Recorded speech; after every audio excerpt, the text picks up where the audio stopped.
Olha só, Daniel, cara. Faz uns balãozinhos aí.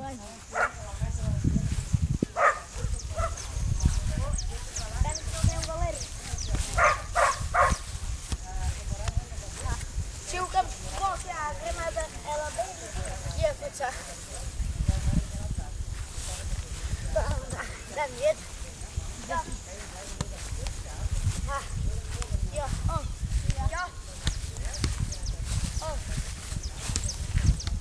Olha que eu já quebrei o braço duas vezes.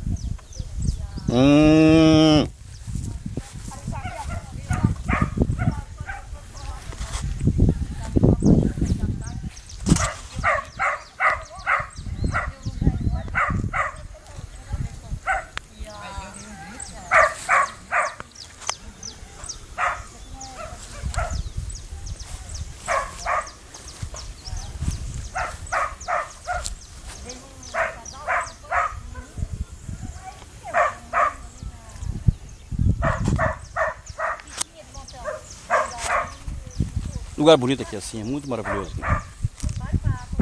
Cheio de grama. O Daniel tá jogando bola. Gosta de jogar bola.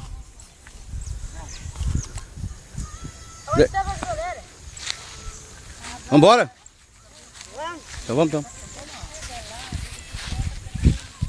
Peraí, onde estava as goleiras? Não, eu larguei a chave do carro mesmo, as goleiras.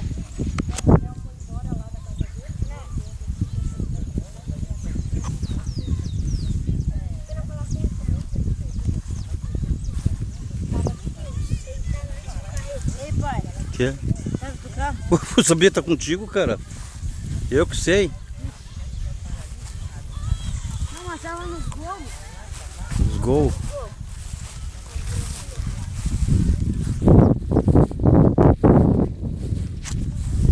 Ah, que fresquinho aqui, que maravilhoso aqui, cara. Aqui é muito bom aqui nessa praia.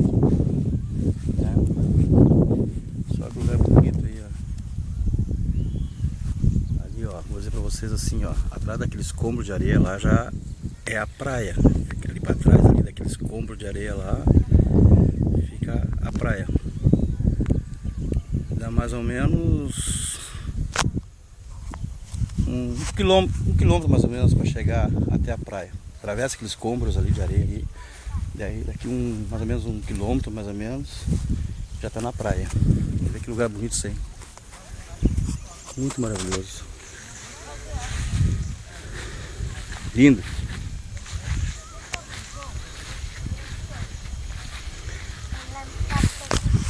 Então tá, pessoal, tchau pra vocês aí.